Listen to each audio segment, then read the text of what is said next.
So, greetings, dear friends. Welcome to the Sutta Study group. And we're going to look at some suttas from Vedana Samyutta, chapter on feelings in Samyutta Nikaya, just as we have been doing the last couple of weeks.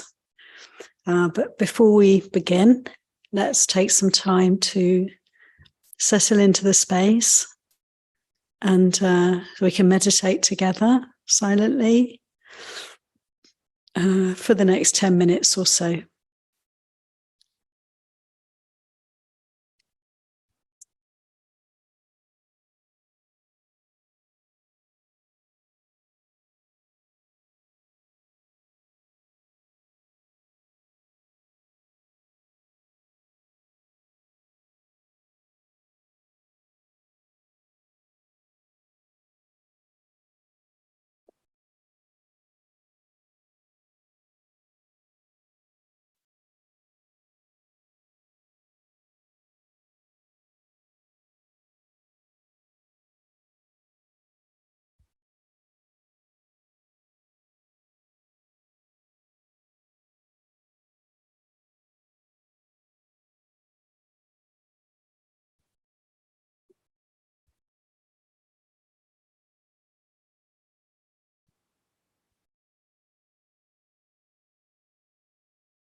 Welcome again, dear friends.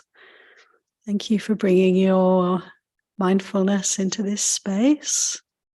It's good to start with a bit of time of meditation so that we can arrive in a nice, peaceful way and bring our sati sampajanya to bear on the Sutta Study. So we're doing the Vedana Samyutta, working our way through these wonderful suttas on feelings. And actually last week we missed out one of the suttas, the one I actually had in mind for you, Ruwanthi. We missed, so we're gonna backtrack to sutta number 4 in this section to start with. And the suttas, as we know in the Samyutta, are a little bit shorter than in the Majjhima or Digha Nikaya. So I have a few lined up for today, and we'll just see how far we can go with them. No rush, obviously. We'll take our time. So let's begin with the first sutta for the session. Putting up the screen share, and we're going to look at Bhikkhu Bodhi's translation. Here we are. We're going to alternate between Bhikkhu Bodhi and Sujato Bhikkhu for these translations, so we get a feel of the subtle differences between translators. So now I'd like you to relax and maybe close the eyes. I'd like to read this entire sutta all in one go, and then we can see if we'd like to have some discussion around it. So just tuning into the listening faculty, listening with the whole body. Allow me to read you the Bottomless Abyss. Samyutta 36:4. The Buddha speaking. And he says, when the uninstructed worldling makes the statement, in the great ocean there is a bottomless abyss, such a person makes such a statement about something that is non-existent and unreal. Rather, this is a designation for painful bodily feelings, that is, bottomless abyss. When the uninstructed worldling is contacted by painful bodily feeling, such a person sorrows, grieves, and laments, weeps and beats their breast and becomes distraught. This is called an uninstructed person who has not risen up in the bottomless abyss, who has not gained a foothold. But when an instructed, noble disciple is contacted by a painful bodily feeling, such a person does not sorrow or grieve or lament. They don't weep or beat their breast or become distraught. This is called an instructed noble disciple who has risen up in the bottomless abyss, who has gained a foothold. One who cannot endure the arisen painful feelings, bodily feelings that sap one's life, one who trembles when they touch them, a weakling of little strength, who weeps out loud and wails, such a person has not risen up in the bottomless abyss, nor have they even gained a foothold. But one who is able to endure painful arisen feelings, bodily feelings that sap one's life, one who trembles not when they touch them, such a person has risen up in the bottomless abyss, and they have also gained a foothold.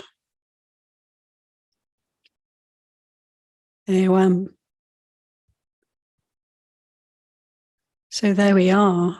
Quite a powerful image, isn't it? And how relatable is that for us? Any of us, all of us who have experienced, severely painful feelings, intense, unpleasant feelings, the bottomless abyss. It's interesting that the Buddha says that this is not something real in the external world. I guess we could debate about that, but we can take the Buddha's word for it that this is a more important way to use this simile or relate to this concept of a bottomless abyss. We can feel in our own experience how we can kind of be taken to such places through our bodily experience, and how we can skillfully relate when we find ourselves in such places. And this is a strong teaching, isn't it? It's, very direct and very challenging perhaps at times, but this is the way to go. This is the way forward, and not to waste our time adding to our suffering, but to be really interested, isn't it? Really curious, and focus on the awareness rather than the reactivity, I guess.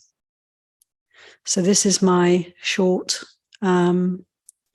reflection on this teaching, and I'd be very interested to hear from others.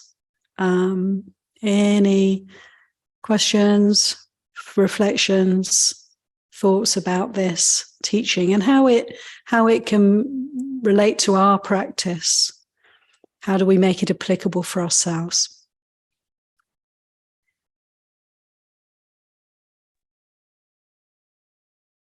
Linda. Hi. Hi. I just wondered, when you were reading it, is this specifically about like severe depression, or is it any kind of feelings that you feel like you're in a pit and you can't get a foothold and climb out? But I got the impression it was more about severe depression. But I'm not sure if it's specific or if it's general. Just curious if it's what they were kind of driving at there. Yeah, thank you very much, Linda. I mean, I think what's really helpful about a group of wise people coming together and looking at the suttas is that we will have different readings. We'll have different. It will create different impressions for us, and it's really helpful to hear about how others understand these teachings. And yeah, I mean, one could say, what is the bottomless abyss for me? How can I relate to that? Do I know that? Is there something here where this teaching actually is speaking to me? And depression, indeed. I mean, I take it myself more like straightforwardly, just that the Buddha's talking about painful feelings in the body. So my actual sense was, when there's really racking, painful, intense feelings, which we can experience in illness, can't we? But also for some people, for some of us, it's like a constant, almost daily experience of, say, if we have arthritis or we have a lot of pain in the body when we sit to meditate. But I was sensing more in that simple way, any kind of painful feeling. But I really think what you said is helpful, Linda, because the bottomless abyss really becomes apparent when we're maybe dealing with relentless difficulty, and depression's certainly an example of that, isn't it? Where we're relentlessly feeling a certain way that is painful. And that feeling in depression can be one of endlessness, can't it? Like there's no end to this, there's no light at the end of the tunnel. And so I feel that, Linda, this sutta is speaking to people who struggle with depression. Perhaps this could be a very helpful guide for them, for us. The other might be like someone who's struggling with drug addiction and things like that. But, because it's basically this crying and wailing and beating of the breast. Of course, I've heard that line before in other scripture, but something about not wanting to be touched or something to that effect. And that's what made me think about depression or addiction, because, but it's probably more of a general, as you said, more a general thing, but it just, there's some things, some descriptions there that sounded made like something like that, where someone is trying to climb out of a situation and they can't get a foothold, which sort of like goes beyond just, I don't know, pain in your knee or something, which, I mean, I have that, but it's like, I don't feel it's like an abyss that I'm trying to climb out of. So it has to be something more, maybe more emotional or more severe than that. So anyway, that was just my interpretation, I guess. Yeah, thank you for that, Linda. I really appreciate what you're saying, because it is like true and valuable to appreciate that physical pain. Often we do work with it very well, and it doesn't overwhelm us.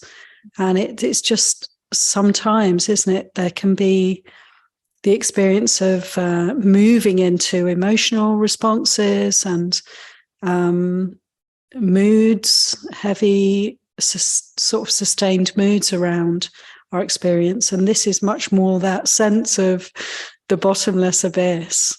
You mentioned addictions, how people feel when they're battling addictions. Absolutely. Thank you, Linda. Thanks. Great reflections. Anyone else like to come in and share any thoughts on this teaching of the bottomless abyss?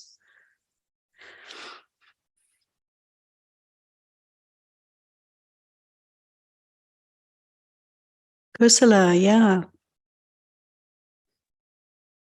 Thank you. Hi. So much spoke to me around the second arrow and how that is just that's the big thing, the proliferation in the mind and the I shouldn't be feeling this and this is always going to be that way, just that all of that second arrow, like the initial suffering, this seems so small in compared to what my mind can do around it, just it's all out of proportion.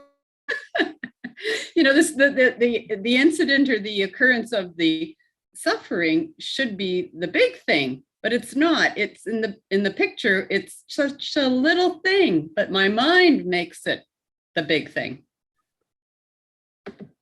Sadhu. Yeah, thank you, Kusala. That's really beautiful to connect this with the second arrow teachings. And I actually think there's a sutta in this section which is on that topic. So it'd be really good when we come to that to more deeply explore that simile from the Buddha. But that's it, isn't it? It's really, I guess, here the Buddha's talking about, when he talks about the uninstructed worldling and a noble disciple, he's talking about the distinction, right, between, just accepting the way things are, first arrow, painful feelings are present in this moment, and then the uninstructed worldling who, we have a painful feeling. It's like, how long is it going to last? I can't stand this. What's the matter with me? And the mind going off into worry and anxiety and despair and depression. There it is. And it's that distinction, really, Kusla, isn't it? You've clarified it's the it's the two possibilities. One is to stay with just the first arrow, and the other is allowing a second arrow to come and penetrate and add so much to our suffering. And really, that's the bottomless abyss. I think it's interesting here, maybe to consider that the Buddha's also, I found this sort of strangely comforting, if you like, that the Buddha's also saying, look, physical pain can be very severe. It's like, yes, yes, I know that. For me, it's a place in the suttas here where the Buddha's actually pointing to the reality of painful feeling, that it's painful, that it's really painful. And I find it comforting, I suppose, because oftentimes in the suttas, it's simply put, painful, pleasant, neutral. It's almost very dispassionately put, which of course is extremely helpful for us. But here the Buddha is saying, actually, yeah, painful feeling, it can be, this is the actual bottomless abyss that you'll experience. Never mind bottomless abysses in the ocean, whether they exist or not. Painful feeling is just that. And yet how bearable, Kusala, right? When we're not making it anything more than what it is. Thank you for pointing that out.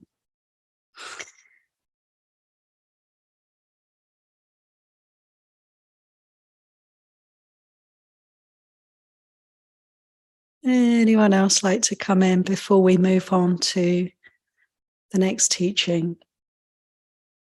Do you remember last week, the sutta that we jumped to, the next sutta actually, where the Buddha is saying, pleasant feeling is painful. Do you remember? Pleasant feeling is painful. Painful feeling is a dart. I'm just reminded of that too. The dart of painful feeling, the bottomless abyss.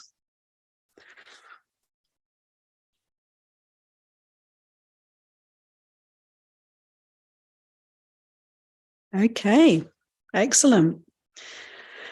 Now we're going to look at number 6 sutta, and we'll look at Bhante Sujato's translation.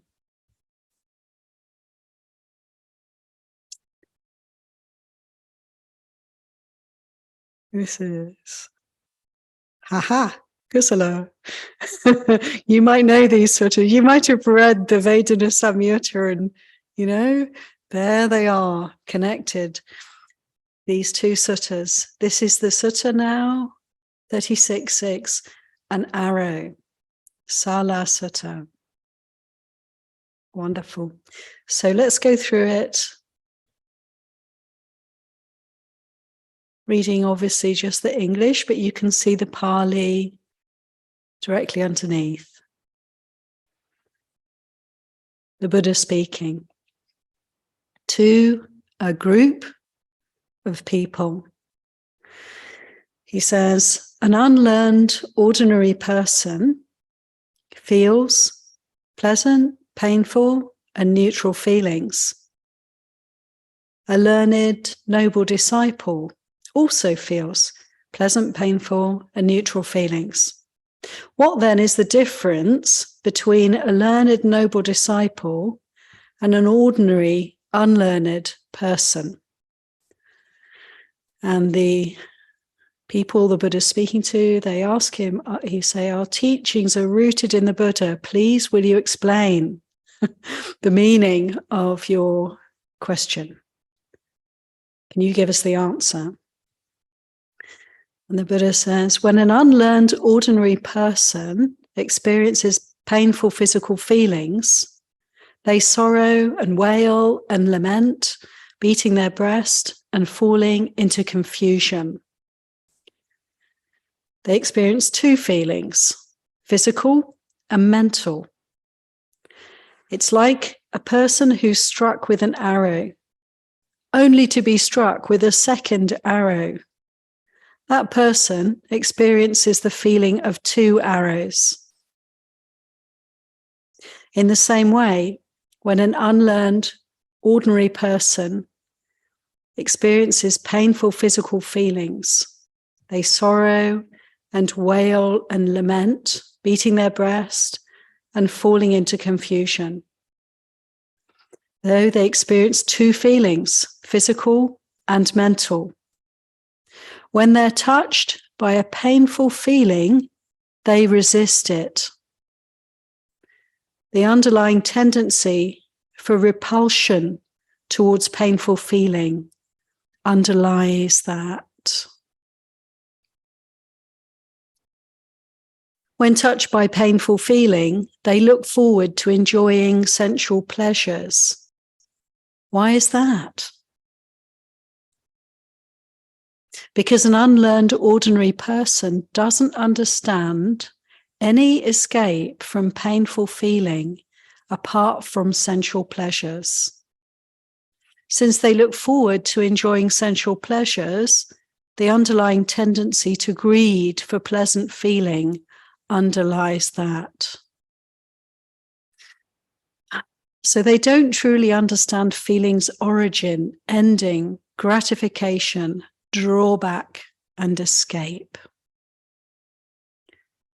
I think I'm going to actually stop there, and we'll go back a little bit possibly when we resume looking at the sutta, because there's a lot there already. So here we have it, the simile of the two arrows. And it goes beyond that also, but maybe we can talk a little bit first of all about that tendency that we've been bringing in with the last sutta to add to our suffering. To add to, that is, the experience of painful feelings. And here, isn't it very clearly the Buddha's delineating, yes, there's the physical painful feeling, and then what we're adding is a mental component. We can call that reactivity, can't we? We can call that proliferation, papancha, this word in Pali, or imagination. And don't we know that? Personally, I find when I have painful feeling, especially if I'm feeling unwell with painful feeling, that feeling it's not right, there's something wrong, there's something amiss with the body, then it's very, very easy for the mind to go into worry and speculation. And the Buddha mentions here confusion. I'm not exactly beating my breast, but it's the same kind of thing. Isn't it? I'm not wailing and beating my breast, but in my mind, there is, this kind of,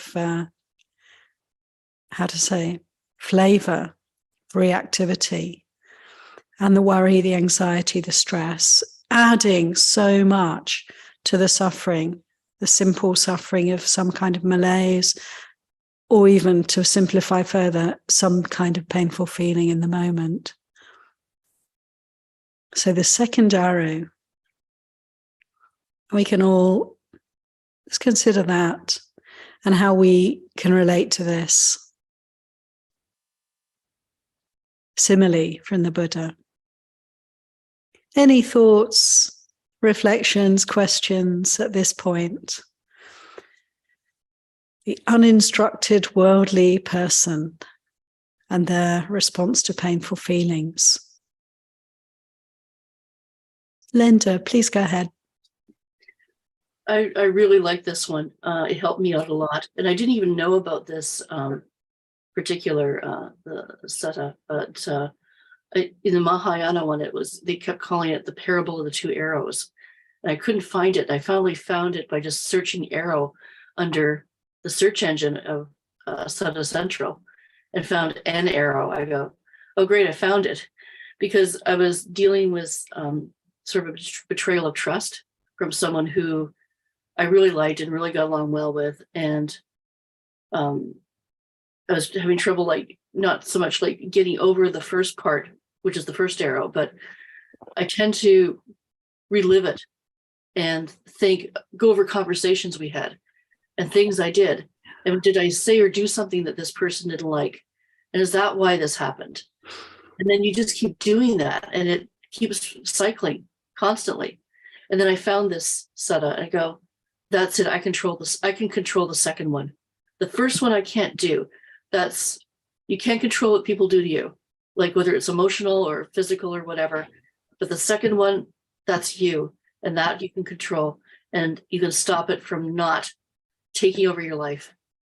And it was great, and it brought me, I still think about it, but and this is like, 6-7 months later, but it's not as painful as it was when I didn't have this and realized that I control that second arrow. I control whether it hurts me or it doesn't hurt me.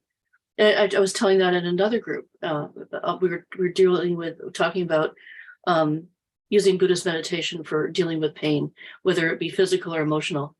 And I mentioned this sutta, and so it really kind of opens your eyes up to, the fact that you control this, that you don't have to suffer with this. Sadhu. Thank you, Linda, for sharing that. Yeah, it's really wonderful to see how this applies, to so much of our mental turmoil. And as you say, when something difficult, traumatic's happen, we tend to go over and over and over. And we can really take this sutta to heart and allow ourselves to cut through these cycles of really kind of self-torture in a way, isn't it? Right. It turns out you don't realize it at the time, but it is. You're torturing yourself, and it keeps going, and you keep cycling month after month, and until you come to the realization, I've got to stop this, because this is just going to go on, and it's not making me feel any better, and I'm not learning anything from it, so I should just let it go. But it's hard to let it go, because it's like you want an answer and you don't have an answer, and that's what makes it cycle, because you're looking for an answer and there isn't an answer. Yeah, like a hook that has to be let go of. Thank you so much, Linda. I see Kusala, but just before, Meredith, did you have a raised hand? Just checking. Okay. Kusala, go ahead. Thank you. So how do you deal with a partner who likes to verbally do the second arrow on himself? I mean, so I try to go to that place of compassion, because he's just on and on, and you can feel his suffering because he's stabbing himself with the second arrow. And I just me can just say, just let it go. You're causing yourself so much suffering. And I can go to that place of compassion, but it's somewhat, I'm going to use the word tiring, but that's not really what I want to say. It's frustrating, because I know what he's doing, but he doesn't have the teachings. I'll just throw that out. Yeah. Thank you so much, Kusala. That's a really good one, isn't it? I mean, a good conundrum for us. We have our own practice. We have our own dukkha. We're working with that. And then we can consider the people around us, and especially when we're in a very close relationship, of course, we're seeing so much, we're feeling so much, and we might have a sense of how they could practice, what would be beneficial, what would be so helpful for them. And then we can see how, that's a gift that can't just necessarily be given. And it's really quite poignant, isn't it, to sort of know sometimes, just how we might be able to support someone else with some wisdom, but that they're not, not interested, or they're owners of their own karma. I guess that's the thing, isn't it? And then I can appreciate how there's really a call for us, I guess, then to develop that sense of equanimity around what's possible and what's not possible. But how challenging, when we're with people all the time, and these things are playing out. I don't know. I guess there's a lot that can be learned from that. I often think the best teachers are not necessarily, I mean, there are two kinds of teachers. There are the great teachers who teach us Dharma and who teach us by their example how to free the heart and lead us on and encourage us. And then there are the teachers who, where we're seeing how, you know, like ways in which it's maybe better not to behave, or to see what roads I don't want to go down. And thank you for showing me that. You know, there can be an awful lot of giving in ways that one wouldn't necessarily consider a gift being given, but actually a gift is being given. When we see others who are struggling, we can learn so much because they're almost like doing it for us. They're saving us the job. There can be that kind of sense, can't there? And I'm sure also we can give others that opportunity, if you see what I mean. We may have blind spots ourselves, and you know, others can see what we're missing, and we'll save them maybe a lot of suffering by our example, showing them what not to do. So it's really kind of, just noticing, Kusala, the limitations here, and like, you know, where can we skillfully put our energy and put our attention and make the most of the limited time we have, kind of thing. Yeah, anything you'd like to come back with, Kusala, on this topic? Yeah, just when you were sharing, it just came to me that it was a sort of a lesson in how I could be like that also. And when this is going on in someone's mind, just seeing how much suffering they are causing for themselves and how I could be there, but yeah, they're teaching me of the road I don't want to go down. And then it reaffirms the value of the teachings for me that, well, at least one of us is, you know, skillfully doing this journey through life. And it's good. Thank you. Yeah, thank you so much, Kusala. Anyone else like to come in on this thus far in the sutta on the second arrow?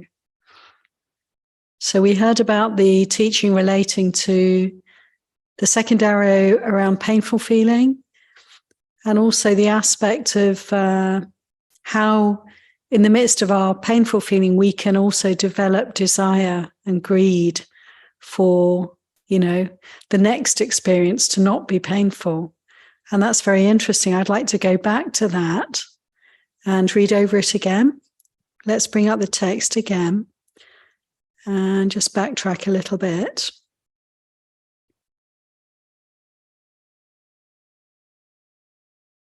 Here we are.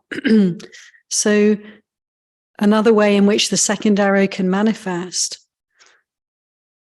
When touched by painful feeling, we can look forward to enjoying sensual pleasures because of not understanding any escape from painful feeling apart from sensual pleasures. Since we look forward to enjoying sensual pleasures, the underlying tendency to greed for pleasant feeling underlies that. So that's interesting. I'd like to stop there and just consider this teaching, this observation from the Buddha. Do we know this one? Got a yes in the room. We know that, you know, it's like, this is really uncomfortable. Okay, I don't want to be here with this, so I'll just start thinking about something else that I can get later on to cheer me up, to sort of actually just not be here. This kind of way of distracting. And I think it's very interesting that this is also, in a way, a second arrow for us. So fantasizing about pleasant feelings in the midst of our painful feelings. We can recognize this, can't we? Anagarika Patibadar would like to share something. Let me just see if we can hear. With my husband, there are times when I'm speaking with him and I can literally see him drift away. He's not even there with me. And there are times when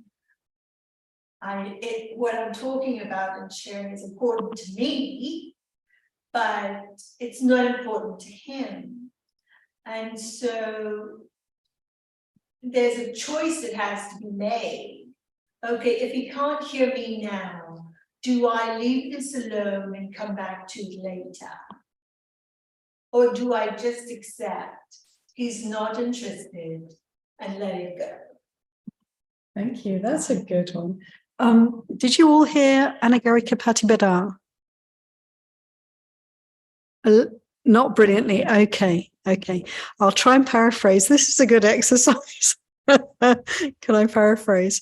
So Anagarika Patibadar brought in an interesting example from her experience of being with her partner, life partner, and sharing some information and watching while the other person drifts away and stops listening. And the question then came for Anagarika Patibadar for the group. So what should I do in such a case? Should I be persisting while he's off somewhere else? Or should I just let it go, and maybe come back to it later? And I have to let it go. She says I had to let it go. So there we are. We have the answer. That's that then. Sorted. But actually, thank you, Anagarika Patibadar, for this example, because again, just as Kusala brought in, we can have the experience of this mind, and then we can have the experience of externally, the mind externally, the other. So I think these are interesting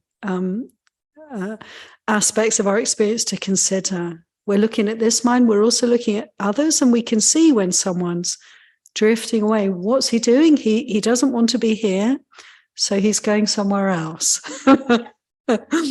And as it were, the body's present, but we can sense that the mind is elsewhere. So we can see when that happens with another and how to respond to that, to just come back to this one. And then when we have this experience ourselves, can we catch that? Can we learn from seeing that in the other to really noticing if we have that inclination to just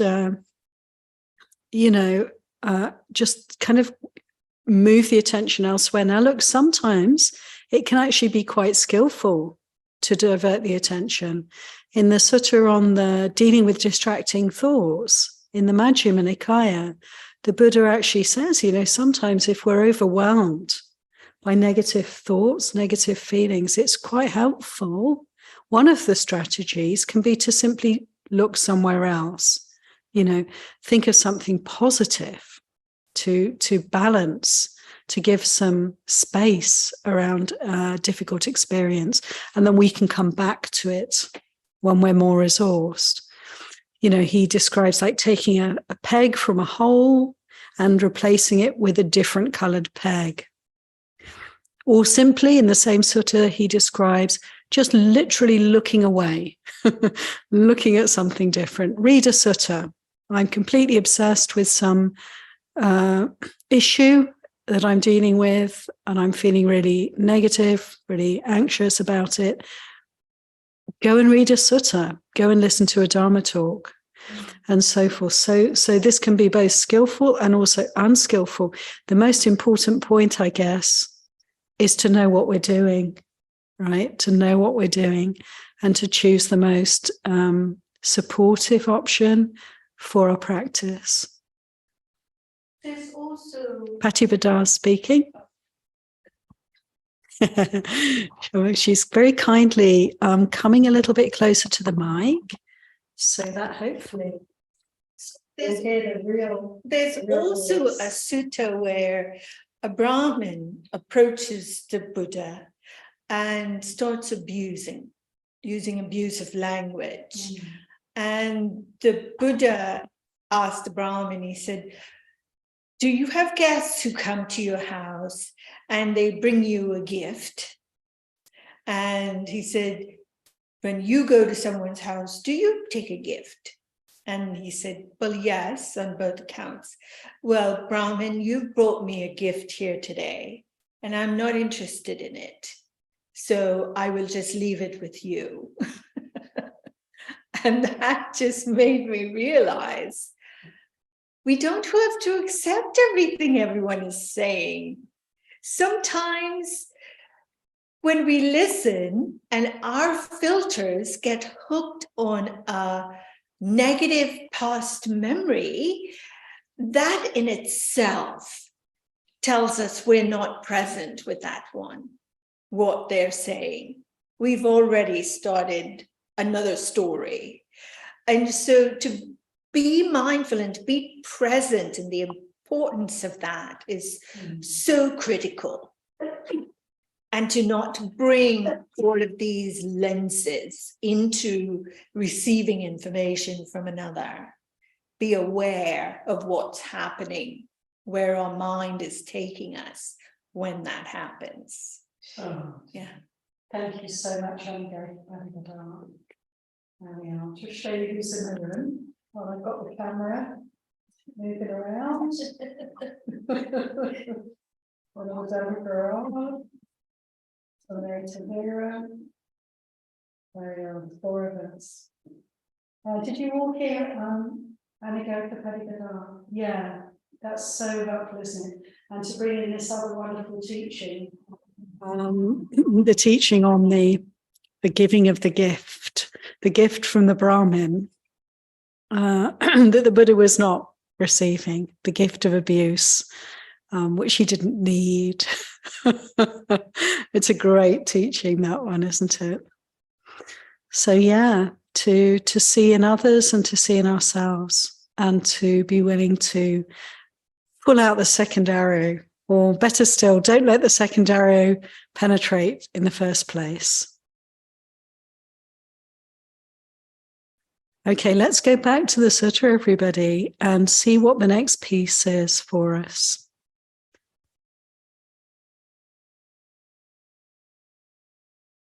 Okay.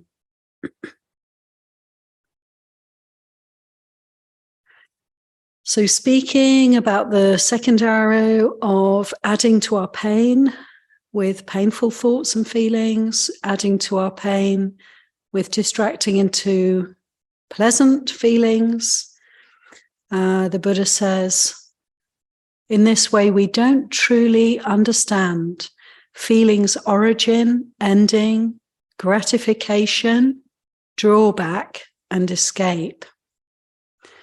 The underlying tendency to ignorance about neutral feeling underlies that.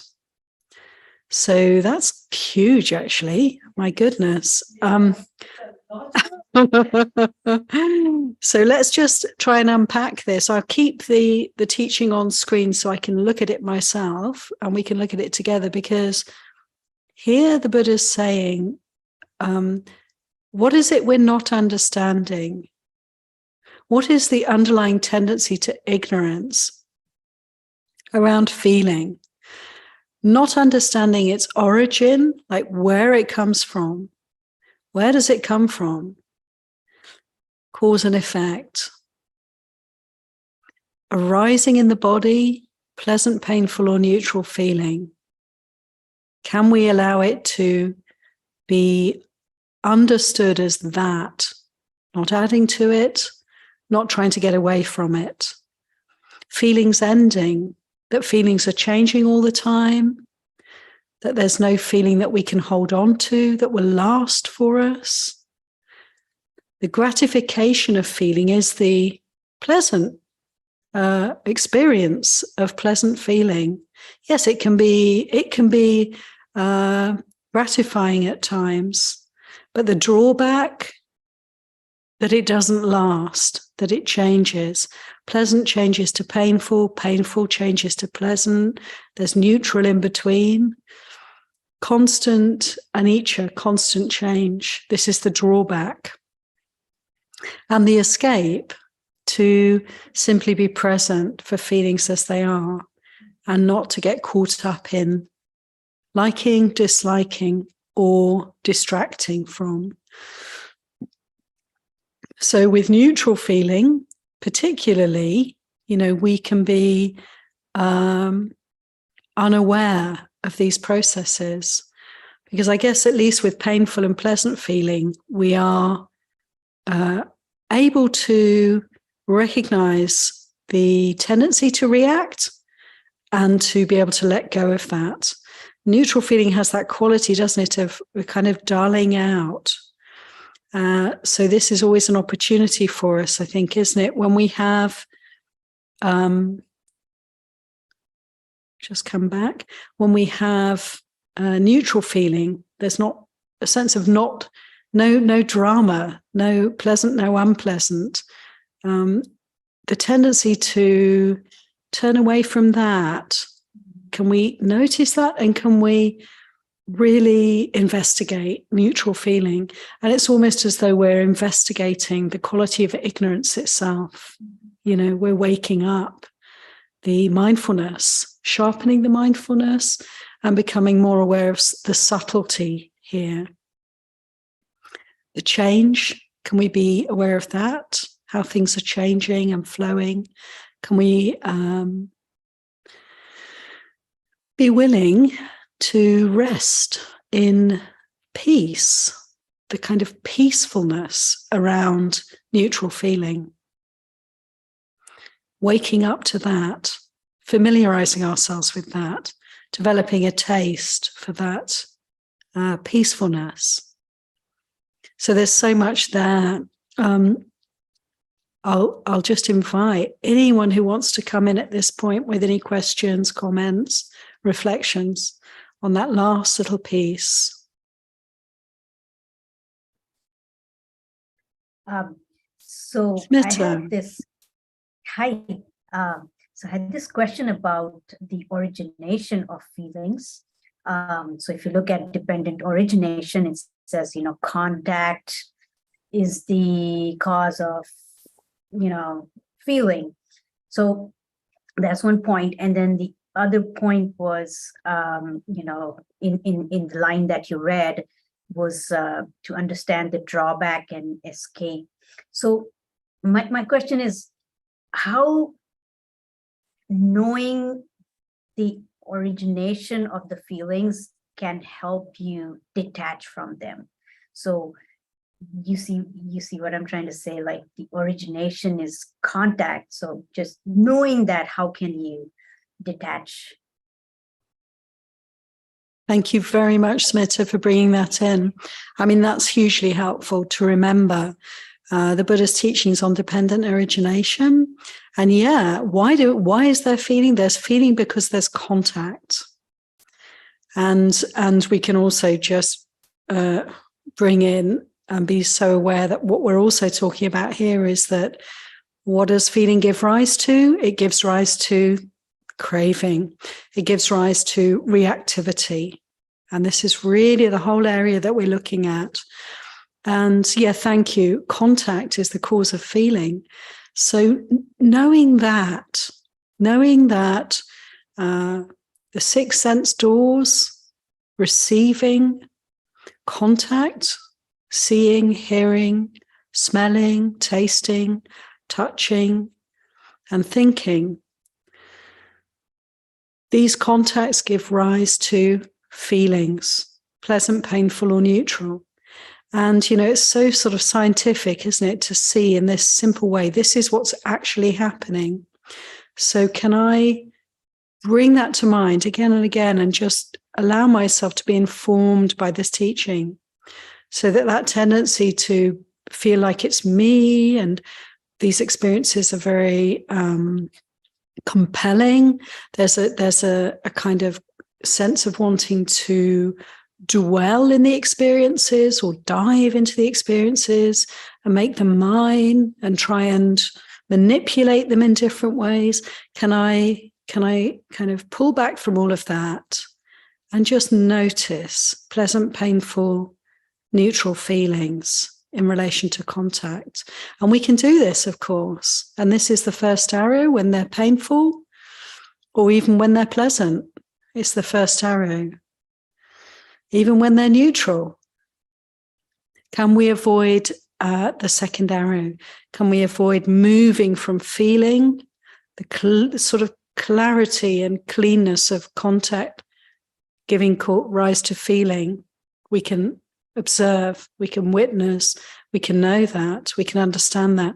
Can we be very mindful of the next chain in the link, independent origination, that feeling so quickly can lead to craving, to reactivity, to wanting and not wanting? And can we observe that and not get caught up in that? And of course, we definitely can. So thank you for bringing that in. And this whole dimension is really what the Buddha's pointing to in this sutta as well, isn't he? Anagarika Patipada is coming in. Yeah, I'm here. Just coming a bit closer to the mic. Contact itself is an extremely complex process. When I observe what that means and what happens in this, I recognize that there's an arrow because there's a memory, there's a past experience, there is a history. If there wasn't any of that, there would be no arrow. There would be nowhere for the arrow to go. But because there's all of this past conditioning, that arrow gets in contact with a similar past experience, which triggers the history of the feelings that we experienced then. And then it clouds the entire experience we're having right now. So the contact itself is such a critical process in examining what it is and why. Because unless we can see the correlation between the historical experience and this one, we wouldn't be able to understand why the feeling arose. Thank you so much. Very interesting observations from our experience there from Anagarika Patipada. That is really interesting. We can notice, can't we, that past experience. That past experiences. So like past experiences sort of coloring the present moment, and we can see that. We can see how there's like a sort of revealing process that can happen for us, and yet in this moment, what's actually happening is often quite simple, and this opportunity then that we have to kind of divest ourselves of all of that history, to sort of, to see it for what it is, and to really free up and come to a more and more place of simplicity. This is the first arrow. Yes, there's this experience right now, and we can really examine those second arrows. It's very interesting to note, isn't it, that in other places in the suttas, the Buddha talks about the second arrow, and he says in one sutta in Majjhima, he says, he advises us, don't spend too much time examining the arrow what it's made of, what kind of feather is in the tail, what the head is made of, what the, where did it come and who made it and where was it made and where did you get it from and who shot it and what was the bow like and so on. The encouragement then, it very relevantly to what you're saying, Anagarika Patipada, isn't it? Then we're hearing the encouragement is not to get too interested in the past history. Don't get interested in it. It's there, it's arisen, and we can just let it flow by. And so I think we can remember that other teaching around the second arrow here, and that's so helpful. But to see it and let it go. To see it and let it go, Anagarika Patipada says. Exactly. Sadhu, to see it and let it go. So isn't it the Buddha said not to get caught up in the past, not to move to the future? How wonderful that we can see in our practice how the mind will do this repeatedly, moving into the past, moving into the future, and how we know very well to not go there, not add anything to that, not get enticed, away from the present moment. Yeah, Sadhu. Thank you, Anagarika Patipada. Anyone else like to come in at this point? Yeah, Linda, welcome. Just a quick one. I was talking to a teacher yesterday, and it was more about karma, which is a caveat to this one, where it may not be just a memory from your recent past. It may be a memory from a past life. So you don't even realize it's there, and it's reacting on this time. But it's not like something, well, this happened to me 10 years ago, and that's what I'm reacting to. And it could be something from a past life as well. And I never even thought of that. I just think, I just think of like things that have been you experience in your current life, and you don't think about things that may have happened in a past life and come somehow transferred over, and that feeling or that how you feel about that is still there, but you're not aware that it's even there. Yeah, good point. I mean, sometimes we'll have things coming along and experiences arising. We have no idea. Where does that come from? And the very key point there, of course, Linda, yes, is we don't need to know. We don't need to make anything of it, really, just not to be hooked by these things, because it's a waste of time. Our time's so short. So just to be present is, so compelling for us if we're interested in liberation.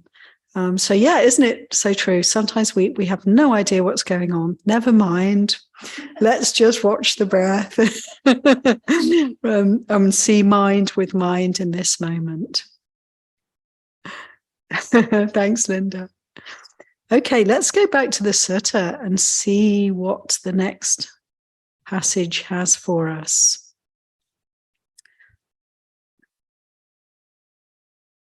So the Buddha goes on talking about the worldly person, talking about the, tendency towards ignorance, shall we say, that we all have. If one feels a pleasant feeling, they feel it attached. If one feels a painful feeling, they feel it attached. And if they feel a neutral feeling, they feel it attached. It's this sense of attachment to feelings, that sticky quality of reactivity is what the Buddha's pointing to here. The second arrow. Such a person is called an unlearned ordinary one who's attached to rebirth, attached to old age, attached to death, to sorrow, lamentation, pain, sadness, and distress. Who is attached to suffering, I say? So there we are. It's as clear as that. And I love that. I love that clarity. So if we attach to any kind of feeling whatsoever, we're not seeing the danger in it. And we're going to add to our suffering. But if we can Avoid the second arrow. Be present. Witness. Simply observe our experience, or the experience, I should say. You know, then we're detaching, divesting ourselves of that huge mass of suffering. The Buddha's just described the entire mass of suffering right there, hasn't he?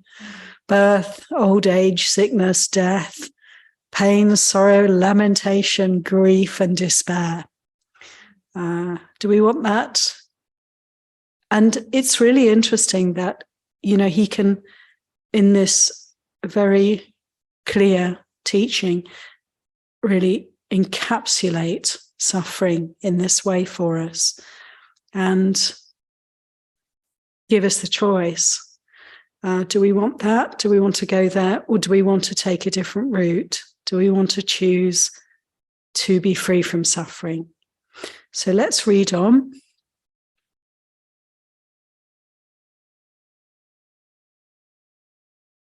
The Buddha goes on to say, when a learned, noble disciple experiences painful physical feelings, they do not sorrow or wail or lament. They don't beat their breast. They don't fall into confusion. They experience one feeling, physical, not mental. It's like a person who's struck with an arrow, but not struck with a second arrow. That person would experience the feeling of one arrow. In the same way, when a learned, noble disciple experiences painful feelings, physical feelings, they don't sorrow, wail, or lament, beat their breast, or fall into confusion. They experience one feeling, physical, not mental. When they're touched by painful feeling, they don't resist it. There's no underlying tendency for repulsion towards painful feeling underlying that. When touched by painful feeling, they don't look forward to enjoying sensual pleasures. Why? Because they understand an escape from painful feeling apart from sensual pleasures.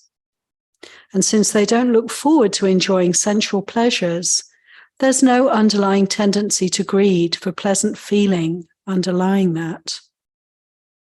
They truly understand feeling's origin, ending, gratification, drawback, and escape.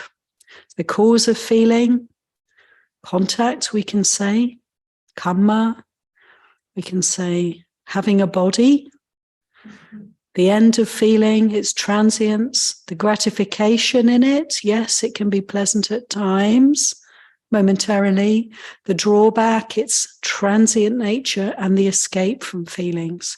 They understand all of this. We can understand all of this. There's no underlying tendency to ignorance about neutral feeling underlying that.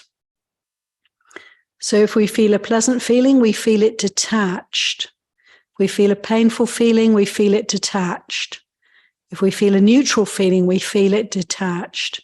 This is a learned, noble disciple, detached from rebirth, from old age, death, sorrow, lamentation, pain, sadness, and distress, who is detached from suffering, I say.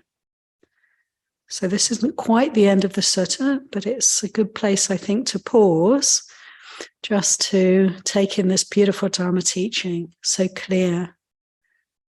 Not necessarily so easy to put into practice in every moment, but we have the guidance, don't we, here? And we can remember to just look out for the second arrow and put out the shield of mindfulness. Don't let it penetrate. Don't let it wound us. And to be, this word detached, to be able to step back. I think of it in terms of stepping back, making space, unhooking, not falling for reactivity, not giving it time, not giving it energy.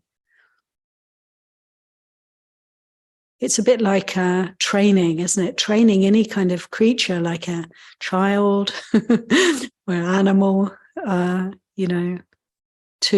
we have to sometimes have boundaries and limits, to what is okay and what is not. And in our practice, we need to have these clear boundaries. When the mind starts to proliferate, move into resistance, move into reactivity, there's a clarity around, no, we don't do that. We're not going to allow for that. And we can have a kind of like a focus on noticing when we're overstepping a boundary in this way, and let the alert happen, let the alarm bells go off. We can see it, can't we, in day-to-day life, in our everyday interactions and experiences. We can feel reactivity and we can let it go. As soon as it's seen, as soon as it's manifesting, we can remember, no, this is not serving. This is not the path. This is the second arrow. Anyone like to come in with any comments on this passage? Such beautiful Dharma, worth reading and reflecting over again and again. I have a question again. Smita, yeah. So I'm reading this sutta, and then, as I mentioned earlier, I'm also reading, dependent origination, and I understand how, that whole wheel is going on and on. But what I'm trying to say is that I'm reading these things, and then I'm telling my mind also that, okay, let's sit and meditate. So for maybe an hour or two, I'm able to block these distractions. But I'm not noticing that it's kicking off any detachment process. So I feel like I'm missing a key part of, the Buddha's instructions. Like, what am I missing? Why is the detachment process not, triggering, and why is it not, why am I not making progress there? You see what I'm saying? Can you give me an example, Samyutta, of where you're not detached, where you're attached? So, if I'm sitting down for meditation, then I can, let go those distracting thoughts. But again, as soon as you get up and do stuff in your daily life, first of all, even if you were mindful, there are times when you get overwhelmed and you're just drawn to that distraction. Like you said, you're just tempted. And, I feel like, okay, I can be mindful and I can still try to block it 24 hours, but it's not the same thing as giving rise to dispassion or being disenchanted with the feelings. So I feel like I'm missing something, that disenchantment towards feelings is not being developed. I can be mindful and block things for some time, maybe 24 hours too, but how do I give rise to dispassion, detachment, or disenchantment that I need help with? Thank you, Smita, very much for clarifying a little bit more. yeah, it's not easy to necessarily to sort of jump to that place of clarity where we can see that, there's no experience really that's worth holding to. And, I'm not sure if there's a way that one can jump there through kind of intellectual or, taking in teachings, hearing the words of the Buddha telling us, really, every kind of experience is actually fundamentally painful in its essence. It's pain, it's dukkha. I don't think we can really get to that place of knowing the truth of that intellectually. We can only get there through our own experience and through deeply attending to our experience moment by moment. And so my sense is that I really hear your spiritual kind of aspiration and intention there, and that you know where you want to be going, you know how your perception wants to be clarifying, and yet we can't necessarily be there right now. I would say that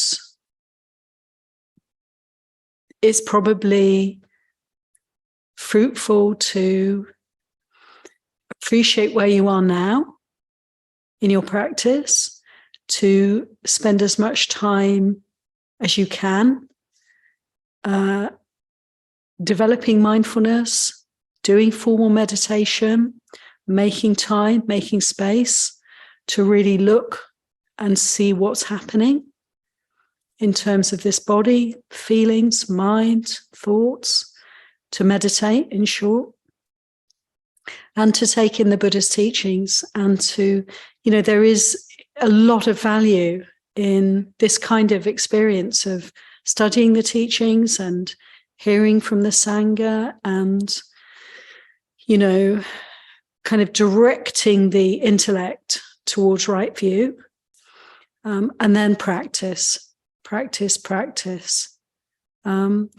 For people who have a lot of difficulties, health issues, bereavements, a lot of suffering in their worldly life, it's sometimes these experiences can be like a doorway to deeper understanding. It can be,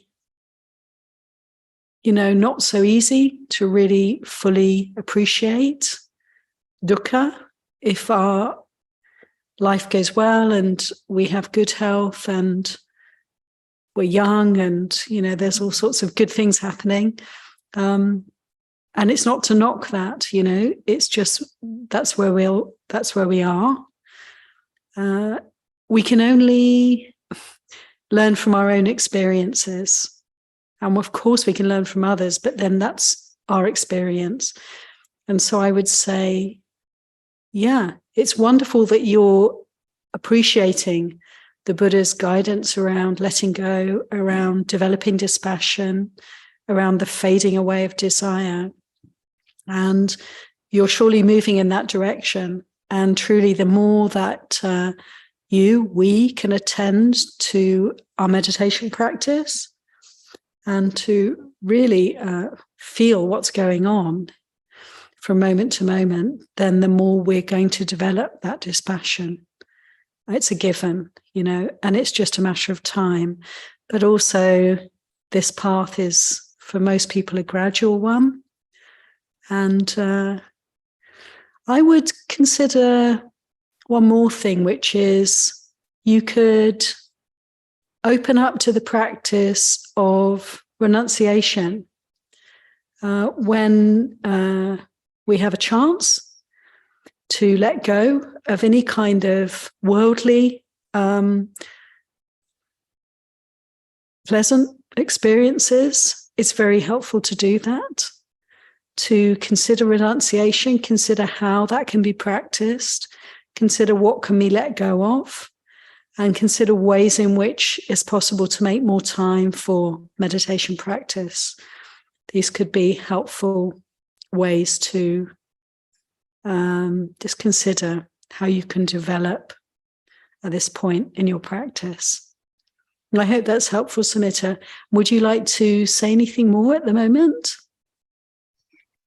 I would like to say thank you so much. I am going to keep practicing, and hopefully someday I will be able to develop this passion towards everything. Thank you. I'm sure you will.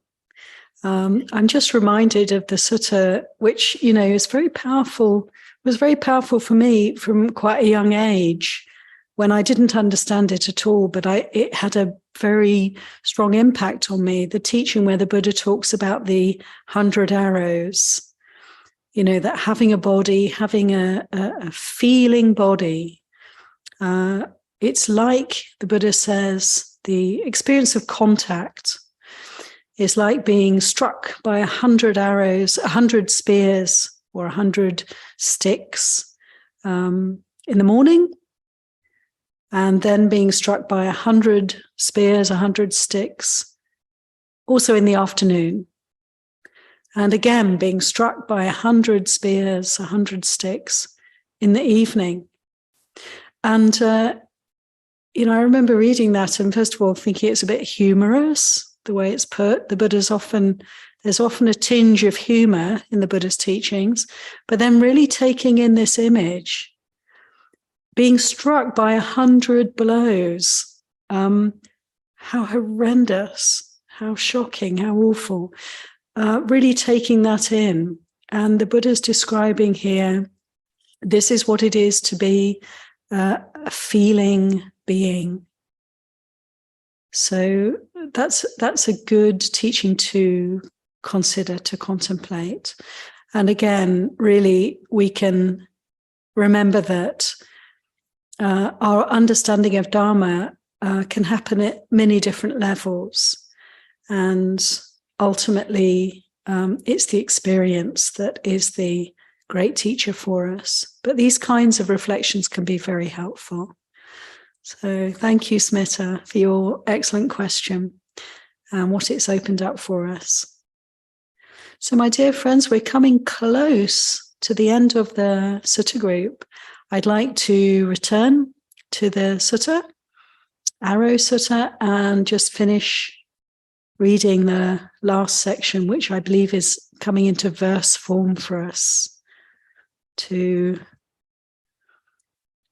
really summarize the teaching, I suspect. So the Buddha says, a wise and learned person is not affected by feelings of pleasure and pain. This is the great difference in skill between the wise and the ordinary. A learned person who has assessed the teaching discerns this world and the next. Desirable things don't disturb their mind, nor are they repelled by the undesirable. Both favoring and opposing are cleared and ended. They are no more. Knowing the stainless, sorrowless state, they have gone beyond birth, understanding rightly. So, my goodness. There we have it.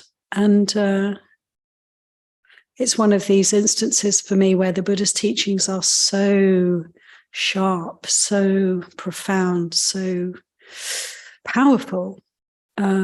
This very simple statement in beautiful poetical verse to not be affected, to not be reactive to pleasant, painful, or neutral. That's the task. That is the way to freedom from suffering. Any comments, reflections, last points from anybody? I'd just like to read one more time to conclude this incredible verse.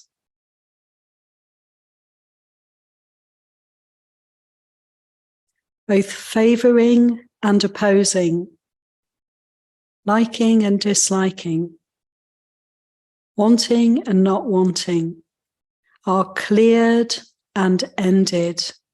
They are no more. Knowing the stainless, sorrowless state, one goes beyond rebirth, understanding rightly. Anyway. So, dear friends, let's conclude with a homage to the Buddha, Dhamma, and Sangha.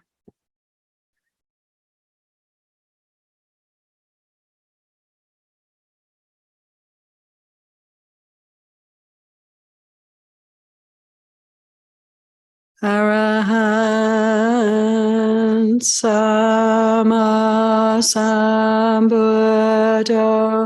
Bhagava Buddham Bhagavantang Abhivademi. Suakato Bhagavata Dhammo Dhammang Namasami.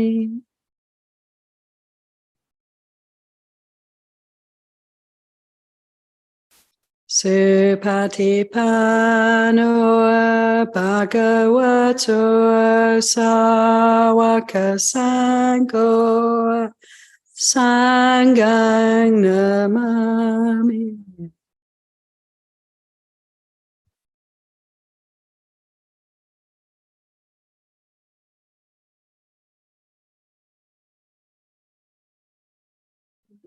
Thanks, everyone.